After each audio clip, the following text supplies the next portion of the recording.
Hello dear students, इस video में हम आपका क्लास 11th का केमिस्ट्री का सिलेबस डिस्कस करेंगे और इस एक सिंगल वीडियो में मैं आपको आपके mid term and final term दोनों ही टर्म्स का सिलेबस क्लियर कर दूंगा और ये सिलेबस दिल्ली के स्टूडेंट्स के लिए है। तो चलो शुरू करते हैं। तो सबसे पहले देखो, मैं आपको मिड टर्म का सिलेबस बताने जा रहा हूं। तो आपके मिड टर्म एग्जाम में एक तो आपका यूनिट फर्स्ट कह लो या फिर चैप्टर फर्स्ट कह लो, जिसका नाम है some basic concepts of chemistry. तो ये चैप्टर आपके मिड टर्म एग्जाम में आएगा।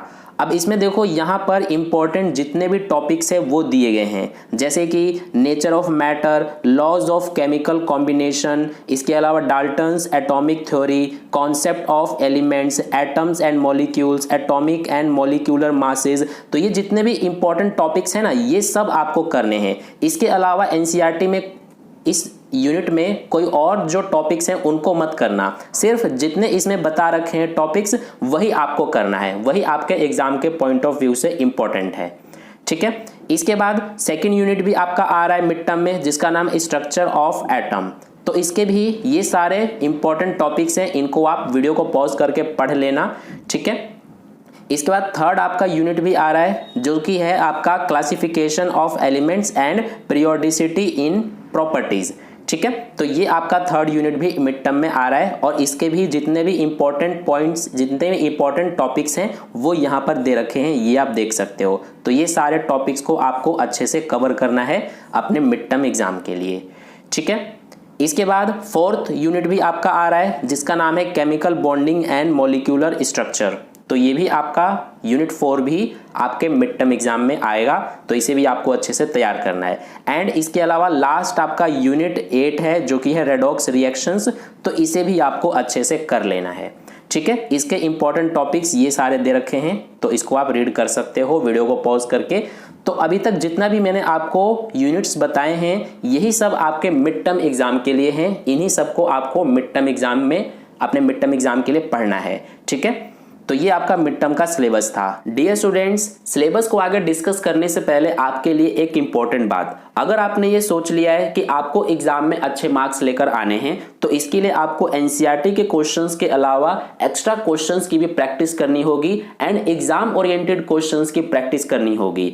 तो इसके लिए आप इस बुक की हेल्प ले सकते हो। ये ओसवाल पब्लिकेशन की बुक है। इस बुक में जितने भी टाइप के क्वेश्चंस एग्जाम में आते हैं, वे सारे ही टाइप के क्वेश्चंस इस बुक में कवर किया गया है एंड क्वेश्चंस के साथ साथ सॉल्यूशन भी है विद डिटेल एक्सप्लेनेशन। तो इस बुक को परचेज करके आप अपने एग्जाम के लिए और अच्छे से प्रिपरेशन कर सकते हो। ठीक है। और इसमें ज्यादा से ज्यादा आपको क्वेश्चंस दिया गया है प्रैक्टिस के लिए। ठीक है। ये क्वेश्चन बैंक है और ये इंग्लिश का है, इंग्लिश कोर का। ठीक है। तो इस बुक को परचेज करने का लिंक मैंने आपको इस वीडियो के डिस्क्रिप्शन बॉक्स में दे दिया है। उस लिंक पर क्लिक करके आप इस बुक को परचेज कर सकते हो और अपने एग्जाम के लिए आप और अच्छे से प्रिपरेशन कर सकते हो। अब चलते हैं हम अपने सिलेबस की ओर। अब बात करते हैं आपके फाइनल टर्म के सिलेबस की। तो देखो, मिड टर्म में जितने भी यूनिट मैंने आपको बताए हैं, ये आपके फाइनल टर्म में भी आएंगे। इसके अलावा नेक्स्ट यहाँ पर देखो, यूनिट 6 आपका आएगा केमिकल थर्मोडायनेमिक्स। तो ये भी आपको तैयार करना है अपने फाइनल टर्म के एग्जाम के लिए। इस यूनिट को भी आपको पढ़ना है।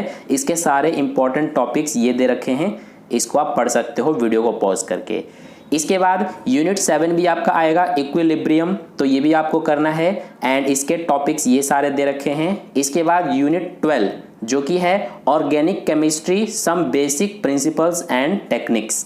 तो ये भी आपका फाइनल टर्म के एग्जाम में आ रहा है। इसके ये सारे टॉपिक्स हैं। ठीक है। इसके बाद नेक्स्ट है आपका, नेक्स्ट जो कि लास्ट है, यूनिट 13, जिसका नाम है हाइड्रोकार्बन्स। तो हाइड्रोकार्बन्स ये भी आपका यूनिट आएगा। इसके सारे इंपॉर्टेंट टॉपिक्स ये आप देख सकते हो, ये दे रखे हैं। ठीक है। तो ये आपका पूरा सिलेबस था मिड टर्म का और फाइनल टर्म, दोनों ही टर्म्स का मैंने आपको सिलेबस क्लियर कर दिया है। तो ये आपका सिलेबस हो गया। अब यहाँ पर देखो, ये आपको बता रखा है कि आपका जो फाइनल एग्जाम होगा, फाइनल एग्जाम में कौन से यूनिट से कितने मार्क्स के क्वेश्चंस पूछे जाएंगे। जैसे कि some basic concepts of chemistry, इस यूनिट से आपका 7 मार्क्स के क्वेश्चंस होंगे, ना ही तो 6 मार्क्स और ना ही 8 मार्क्स। अगर 7 मार्क्स लिखा हुआ है तो इस यूनिट से आपका 7 मार्क्स के ही क्वेश्चंस पूछे जाएंगे। इसी तरह से स्ट्रक्चर ऑफ एटम से 9 मार्क्स के क्वेश्चंस पूछे जाएंगे। इसके अलावा यहाँ पर जितने भी आप देख रहे हो ये सारे यूनिट्स हैं और ये सारे मार्क्स हैं। कौन से यूनिट से कितने मार्क्स के क्वेश्चंस पूछे जा रहे हैं वो आप इसे देख करके पता लगा सकते हो। ठीक है, तो ये आपका पूरा सिलेबस था। आई होप आपको अच्छे से समझ में आ गया है। ये जो 70 मार्क्स है ये आपका थ्योरी एग्जाम का है, यानी कि 70 मार्क्स का आपका थ्योरी का एग्जाम होगा और 30 मार्क्स का आपका प्रैक्टिकल होगा। ठीक है, तो ये आपका पूरा सिलेबस था। वीडियो को लाइक कर देना, अपने दोस्तों के साथ भी शेयर कर देना और ये जो पीडीएफ है सिलेबस का ये मैं आपको टेलीग्राम ग्रुप पर सेंड कर दूंगा। वहां से डाउनलोड करके आप अच्छे से अपना पूरा सिलेबस देख सकते हो। अगर आपने टेलीग्राम ग्रुप ज्वाइन नहीं किया है तो ज्वाइन कर लेना, लिंक आपको डिस्क्रिप्शन में मिल जाएगा टेलीग्राम ग्रुप को ज्वाइन करने का। ठीक है, तो आपने चैनल को सब्सक्राइब नहीं किया है तो सब्सक्राइब कर लेना। मिलते हैं अगले वीडियो में।